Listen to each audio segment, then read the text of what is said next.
Rocío García Olmedo, exlegisladora y actual titular de la Unidad para la Igualdad de Género en el Congreso de Puebla. Bienvenida a Poblanerías. Muchas gracias, Liz. Muchas gracias por invitarme. Bueno, ahora en la presentación justamente igualdad de género, unidad y todo esto que se ha implementado. ¿Por qué, más bien, qué es la igualdad de género y por qué necesitamos que existan estas unidades en los órganos de gobierno? Es muy importante que existan desde que se hizo visible todos los obstáculos a los que se enfrentan las mujeres y que fundamentalmente no lograban, aunque todavía hay muchos casos así, pero en su mayoría no había las mismas oportunidades de trato, era diferenciado el salario, eran una serie de elementos, de factores que se unían. Fue necesario ir generando o construyendo diversos mecanismos que permitieran justamente, en principio, visibilizar desigualdades para darnos cuenta de lo que estaba sucediendo entre mujeres y hombres y posteriormente dar los pasos para ir conceptualizando todos esos elementos.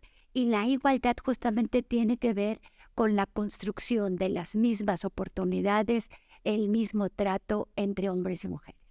Y ahora que hablamos del tema de igualdad, también muchas veces se suele asociar, pero también confundir con equidad. Sí. ¿Cuáles son las diferencias? Sí. La equidad es el paso anterior, el previo. Las acciones afirmativas que se tienen que ir dando para poder ir subiendo esas escalinatas que te pueden llegar a lograr esa igualdad entre hombres y mujeres. Es los pasos previos. Muy bien. ¿Y cómo ha sido la evolución de la igualdad aquí en Puebla? Desde, pues, tú tienes demasiados años ya en el tema de mujeres, en el tema del reconocimiento de los mismos derechos. No sé si por ahí recuerdas hace unos años, en el caso, por ejemplo, de Mara, cuando desaparece Mara, por ahí un rector de una universidad dice, es que los derechos que las mujeres se han ganado y más bien es que se han reconocido, ¿no? Así es. ¿Cómo ha sido esta evolución de la igualdad? Han sido décadas de mucho trabajo. Me ha tocado, como tú bien lo comentas, ir poco a poco construyendo en Puebla, en el estado de Puebla, todos estos mecanismos que se pudieran ir generando para tratar de ir erradicando algunos temas que tenían que ver incluso con la parte legislativa.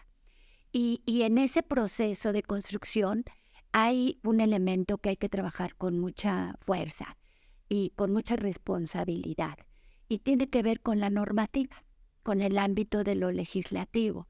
Para poder generarlo, en principio se requiere visibilizar la problemática, que la sociedad en su conjunto la haga suya para que se pueda determinar con mucha claridad la necesidad de que se diseñe una política pública de atención. Y para ello hay que establecer en la norma las conductas, que pueden ser conductas delictivas o enunciadas, como pasa con la Ley de Igualdad, por ejemplo, Ley de Igualdad entre hombres y mujeres, que tuvo que elaborarse a nivel nacional y en el 2008, desde el 2008 en Puebla tenemos la Ley de Igualdad, pero después se fue haciendo poco a poco visible toda la problemática de violencia contra las mujeres. Y se fueron diseñando los tipos de violencias y las modalidades que tiene cada uno de los tipos de violencia. Y es una evolución tremenda y se hizo, por supuesto, la ley de acceso de las mujeres a una vida libre de violencia. Y entonces, ya con la normativa, se dan, hablando coloquialmente, los dientes para que puedan las instituciones del sector público diseñar esas políticas públicas para prevenir, para atender y en el tema de la violencia para sancionar alguna conducta delictiva. ¿Podría decirse que la igualdad es el camino para acabar con la violencia contra las mujeres? La igualdad es el derecho que tenemos las mujeres justamente para poder no solo entablar temas que tienen que ver con las cuestiones de violencia, sino para poder desarrollarnos integralmente las mujeres. Porque muchas veces se tiende o se dice, ay, es que las mujeres quieren igualdad, pero no quieren, por ejemplo, pagar las cenas, ¿no? Que es lo más clásico que luego se menciona de, no, pues ustedes también tienen que aportar a la casa, o ustedes también tienen que hacer servicio militar.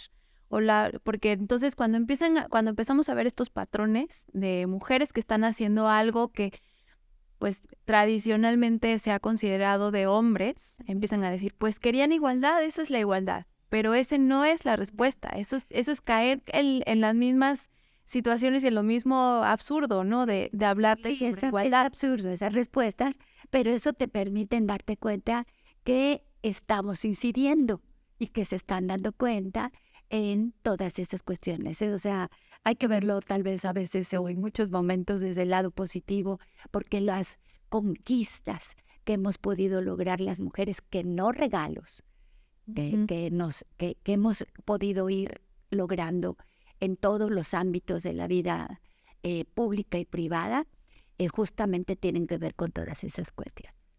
Y con base en eso, entonces, ¿qué panorama podemos esperar en un país donde actualmente mueren más de 10 mujeres al día que son asesinadas? Que tenemos fiscalías que no son capaces de investigar con una perspectiva de género la muerte violenta de las mujeres, donde se violenta desde los mismos agentes o quienes deben procurar la justicia, se violenta a las mujeres. ¿Cómo podemos nosotros tener una esperanza de que podemos llegar a la igualdad y sobre todo que nuestros derechos y reconocimiento sean respetados? El tema de la violencia es de alta complejidad y estamos viéndolo actualmente en el Estado. En el Estado y en el país. Pareciera que se incrementa en lugar de ir reduciéndose. Y eso habla de varias cuestiones. Una, se han ido construyendo mecanismos que permiten la atención, incluso metodológicos, incluso mecanismos conceptuales, ¿no? La figura del feminicidio es uno de ellos, ¿no? Para poder ir un poco acotando y deteniendo toda esta problemática. Se han elaborado protocolos, se han elaborado alertas. Puebla tiene una alerta de violencia contra las mujeres desde el 2019 para 50 municipios de la entidad y no vemos que haya avances. Eso habla de que hay que hacer toda una evaluación, una revisión de todas esas políticas públicas que desde el gobierno han señalado. Y eso también habla de que no está funcionando la prevención. Y eso habla de que tampoco está funcionando la atención de la problemática. ¿Qué tendría que hacerse ahí? ¿Cómo se refuerza la prevención? Desde nuestras casas, corresponsablemente todas, de todas las edades, desde los niños y las niñas en las escuelas, pero mucho antes incluso de que vayan a la escuela. Ahí hay que trabajar mucho en el tema de prevención. Eso es fundamental. Por ejemplo, en una investigación reciente que hicimos a partir de la hipótesis de si más corresponsabilidad y cuidados de hombres y mujeres que participan en una familia podría dar como consecuencia reducir la violencia, y encontramos que sí. Entonces hay que ir trabajándolo desde nuestras casas y luego capacitando a quienes atienden, ¿no? Los primeros respondientes de cualquiera de los tipos de violencias son la policía municipal, la policía estatal. Y hay un gran movimiento de personal incluso por declaraciones de las mismas autoridades del gobierno, muchos ni siquiera están certificados. Tienen un control los famosos controles de confianza. Famosísimos controles de confianza. Entonces, están capacitando, porque sí lo están haciendo, pero no hay una evaluación de qué ha dado como resultado esa capacitación. ¿Sirve tener estas famosas unidades rosas o no sé, ahorita que actualmente pues tienen unas unidades específicas que atienden el tema de violencia, pero pues si tú llamas tienes que ya hablar a fuerza al 911 porque no hay una línea directa, exactamente. O sea, estas acciones pues pareciera que están como apenas la superficie porque debe haber un poco más abajo. Sirven, pero hay que hacer otras acciones que puedan concretar resultados realmente. Pero mira, toda política pública tiene que ser evaluada. Si una política no es evaluada, no puedes saber los resultados, no puedes saber si hay avances. Igual y puede haber retrocesos. Pero como que a muchas instituciones les preocupa evaluar para conocer resultados derivado de que pues no quieren que se descalifique la política que han implementado. Cuando en el análisis de una política pública sabemos que una política pública puede rediseñarse en cualquiera de los momentos de su aplicación para que podamos ir detectando o reformulándola en todo caso, pero no malgastando, digámosle así, acciones que no te van a dar mayores resultados. Entonces tiene que ver en principio con corresponsabilidad, tiene que ver sin duda alguna con capacitación, tiene que ver con conocimiento, no naturalizar las violencias por parte de nosotras mismas. O sea, esas relaciones de noviazgo tóxicas, ¿no? Que te controlan el celular, que quieren ver tus mensajes, o que te prohíben hablar con alguien, o que te dicen cómo vestirte, y así va incrementando. Entonces, hay que darnos cuenta de que esa no es una relación sana y que tienen que tomar medidas para poder o detenerla, porque si no, va a ir evolucionando negativamente una relación de esa naturaleza. Entonces, el conocimiento de cada uno de nosotros. Pero después, el no quedarte callada. Tienes que denunciar. Tienes que denunciar y tienes que proveer a la autoridad ministerial de todos los elementos para poder ser integrados en una carpeta de investigación que vaya o que se construya robustamente. Una carpeta robusta, de manera que cuando llegue a judicializarse en el tribunal, los jueces tengan los elementos para poder sentenciar, porque luego no los tienen y hay impunidad. Y por supuesto la impunidad es sistémica, ¿no? Ya para este momento. Y justamente, por ejemplo, regresando a la figura, por ejemplo, de feminicidio, que está establecido en el Código Penal de Puebla, yo he visto algunos comentarios de que no, ¿para qué aumentar, por ejemplo, las sanciones por feminicidio, que pasó creo que de 50 a 70 años y también se triplica la pena bueno, tiene un aumento cuando la mujer está embarazada, ¿no? Que para qué funciona aumentar estas penas si cuando llegan las carpetas a la fiscalía no es capaz de integrar el expediente para llevárselo al juez y finalmente el juez sea quien emita una sentencia condenatoria en contra del responsable. Hemos visto casos, por ejemplo, regresando al tema de Mara, ella, pues el feminicida sí está sentenciado y alcanzó la pena máxima de 50, pero si nos vamos a otros casos de feminicidio como el de Nazaria o feminicidios como, bueno, no es feminicidio, pero por ejemplo con el caso de Paulina Camargo, que está desaparecida desde el 2015, y el chico que está detenido siendo responsable o señalado como el presunto responsable, pues sigue sin todavía tener una sentencia, ¿no? Entonces, tenemos casos tan diferentes y todos tienen una complejidad, pero al final coinciden en algo, que no hay sentencias y no hay un caso que nos permita decir, sí lo están armando bien, sí están bien las sentencias, sí estamos procesando de cómo se debe. Ahí, ¿qué es lo que tenemos que hacer o qué va a pasar con esto? Justo ahí es donde me parece que hay que poner el dedo en el renglón. La situación de la procuración y después de la administración de la justicia, pues evidentemente demuestra que las mujeres no tienen un acceso a la justicia.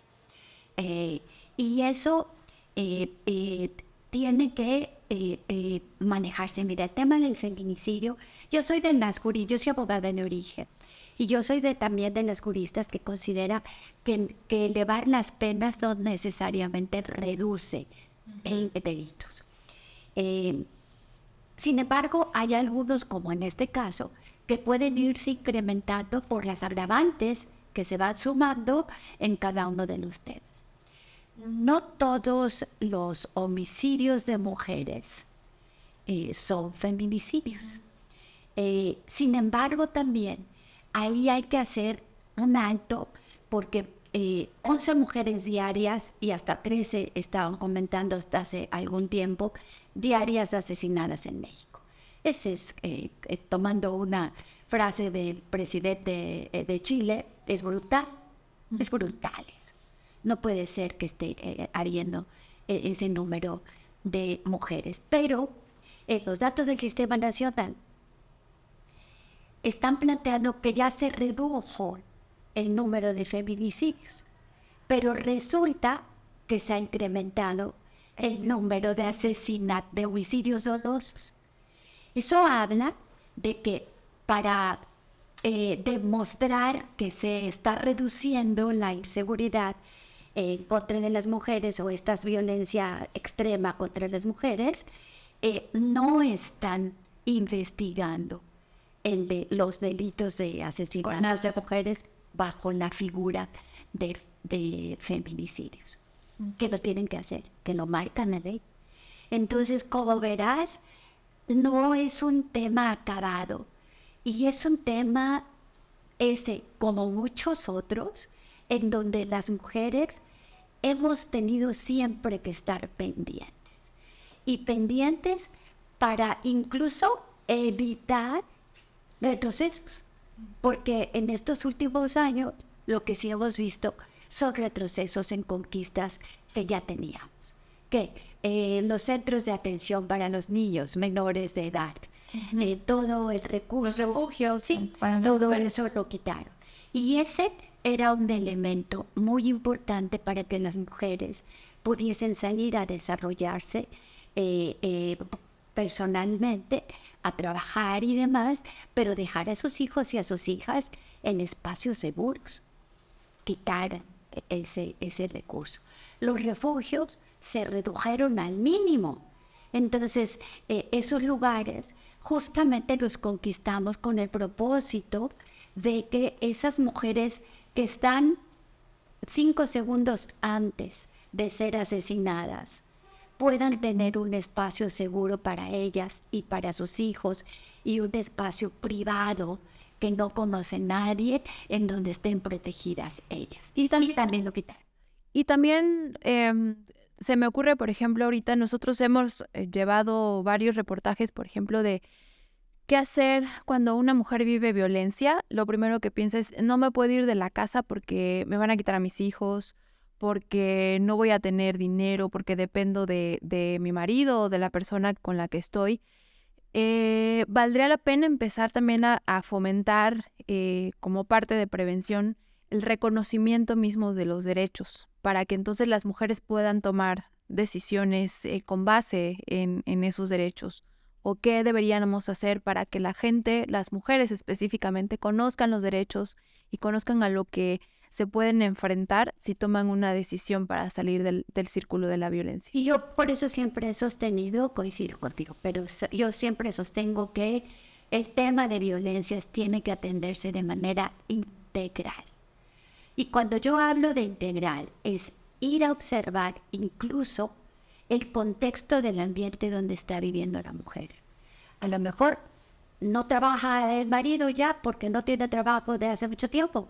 la violencia evidentemente se presenta porque la mujer pide dinero para los hijos o tienen algún otro problema, entonces, de salud de algún hijo que les está llevando el dinero para comprar medicamentos o la atención médica. O sea, revisar integralmente y darle los elementos a las mujeres para poder cambiar ese contexto. ¿Cómo? Pues a lo mejor, si no son profesionistas, pues enseñarles alguna situación para que tengan recursos propios en donde puedan ir equilibrando ese tipo de situaciones, hacerlas que asuman su autonomía de ser mujeres, no solamente la autonomía de su cuerpo, sino la autonomía económica, la autonomía en la toma de decisiones y que vayan poco a poco construyéndolo si desean hacerlo como familia o que tengan los elementos ella para que el día de mañana pueda decidir salir del círculo de violencia, pero tiene elementos para poder salir adelante. El salir de un círculo de violencia es de altísima complejidad para una mujer. Hay muchísimos intentos, estudiados, incluso analizados, en las que las mujeres van justificando de diferentes maneras alguna actitud violenta de la pareja. Entonces, poco a poco, ellas mismas van enrolándose en ese círculo, por eso se llama círculo de la violencia. Y la violencia se va incrementando de distintas formas y salir de ahí habla de que o tiene que ver con que la mujer se sienta autónoma económicamente, porque en efecto, ¿qué hacen las mujeres si nunca han trabajado? A lo mejor ni a la escuela fueron. Y entonces, ¿cómo van a dejar a la única persona que es la que les ha dado dinero a la casa? Entonces, el Estado con E mayúscula tiene que entrar con acciones de política pública que permitan justamente ir desarrollando todos esos temas. No es fácil, yo lo sé, no es de alta complejidad, pero tarde o temprano hay que verlo desde ese enfoque. Por eso hablamos de perspectiva de género. Muy bien. Pues, Rocío, muchas gracias por estos minutos para Poblanerías y te agradecemos. Al contrario, muchas gracias a ustedes y buena tarde.